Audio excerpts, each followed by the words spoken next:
স্ত্রীর অনুমতি ছাড়া স্বামী যদি এই তিনটি কাজ করে তাহলে ওই স্বামী জাহান্নামে চলে যাবে। এটা আমার কথা নয়, রাসূল করিম সাল্লাল্লাহু আলাইহি ওয়াসাল্লাম বলেছেন স্ত্রীর অনুমতি ছাড়া কখনো যেন কোনো স্বামী এই তিনটি কাজ না করে। অত্যন্ত গুরুত্বপূর্ণ জিনিস।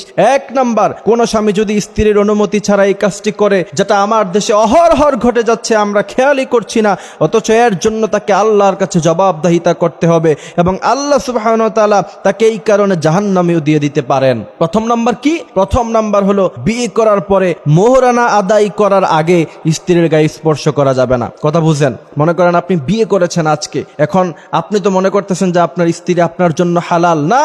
যতক্ষণ পর্যন্ত আপনি আপনার স্ত্রীর মোহরানা আদায় করবেন না, ততক্ষণ পর্যন্ত তার অনুমতি ছাড়া তার গায়ে স্পর্শ করা আপনার জন্য সম্পূর্ণভাবে হারাম করেছেন আল্লাহ পাক। মোহরানা দেওয়ার পরে তারপর তার অনুমতি ছাড়া আপনি তার গায়ে স্পর্শ করতে পারবেন, সেটাতে ইসলাম কোনো বাধা দেয়নি। তবে আমার দেশের অবস্থা আজকে আপনি দেখলে অবাক হবেন। আমার দেশে বিয়ে করার পরে প্রথম রাত্রি স্ত্রীর কাছে মোহরানা মাপ চেয়ে নেয়। মোহরানা স্ত্রীর সম্পূর্ণ হক, তাকে এটা দিয়ে দিতে হবে। সে যেই জায়গায় ইচ্ছায় খরচ করতে পারবে, আপনি সেখানে তাকে কোনো ধরনের ক্ষমতা খাটাতে পারবেন না, তাকে জিজ্ঞাসা করতে পারবেন না যে তোমাকে মোহরানা টাকা দিয়েছি, তুমি কি তোমার বাপের বাড়িতে খরচ করছো, এই কথা তাকে জিজ্ঞাসা করা যাবে না। তাহলে প্রথম নাম্বার কি? স্ত্রীকে মোহরানা দেওয়ার আগে স্ত্রীকে স্পর্শ করতে হলে অবশ্যই তার অনুমতি নিতে হবে। যদি অনুমতি না নেন, আল্লাহ সুবহানাহু ওয়া তাআলা আপনার জন্য জাহান্নাম রেডি করে রাখছে। দ্বিতীয় নাম্বার, অত্যন্ত গুরুত্বপূর্ণ জিনিস, খেয়াল করে শোনেন। আমার দেশের এটা অহরহর ঘটে যাচ্ছে বাংলাদেশে। সেটা হচ্ছে স্ত্রীর অনুমতি ছাড়া আপনি তার থেকে 4 মাসের বেশি দূরে থাকতে পারবেন না।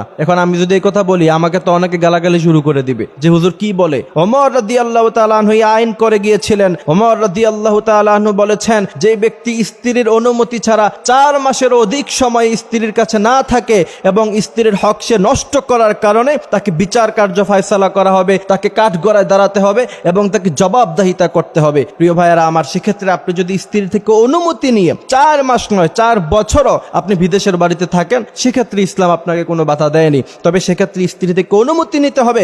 স্ত্রী থেকে অনুমতি না নিয়ে যদি 4 মাসেরও অধিক সময় আপনি বাহিরে থাকেন, প্রবাসে থাকেন, মনে রাখবেন আল্লাহ সুবহানাহু ওয়া তাআলার কাছে আপনাকে জবাবদিহিতা করতে হবে। তৃতীয় নাম্বার, সেই বিষয়টা আরো গুরুত্বপূর্ণ। অনেকে মনে করে স্ত্রীর যা আছে সব হচ্ছে স্বামীর, সে তার থেকে অনুমতি ছাড়া ইচ্ছা মতো খরচ করে। মনে রাখবেন, স্ত্রীর নিজস্ব সম্পদ থেকে যদি আপনাকে খরচ করতে হয়, অবশ্যই তার থেকে অনুমতি নিয়ে তারপর ব্যবহার করতে হবে। যদি তার থেকে অনুমতি নিয়ে আপনি ব্যবহার না করেন, তাহলে এটা চুরির শামিল হয়ে যাবে এবং আল্লাহ সুবহানাহু ওয়া তাআলার কাছে আপনাকে জবাবদিহিতা করতে হবে। অনেকে মনে করে স্ত্রীর যা আছে সব তো আমারই। হ্যাঁ আপনার, তবে তার থেকে আপনাকে অনুমতি নেওয়া লাগবে এবং স্ত্রীকেও খেয়াল রাখতে হবে আপনার ভরণ পোষণের যেই সমস্ত জিনিস দরকার তা ব্যতীত যদি স্বামীর কোনো জিনিস আপনাকে ইউজ করতে হয়, তাহলে অবশ্যই তার থেকে আপনাকে অনুমতি নেওয়া লাগবে। যদি অনুমতি না নেন, তাহলে আল্লাহ সুবহানাহু ওয়া তাআলার কাছে আপনাকে জবাবদিহিতা করতে হবে। আল্লাহ পাক আমাদেরকে এই কথাগুলি বোঝার তৌফিক দান করুক। আমিন।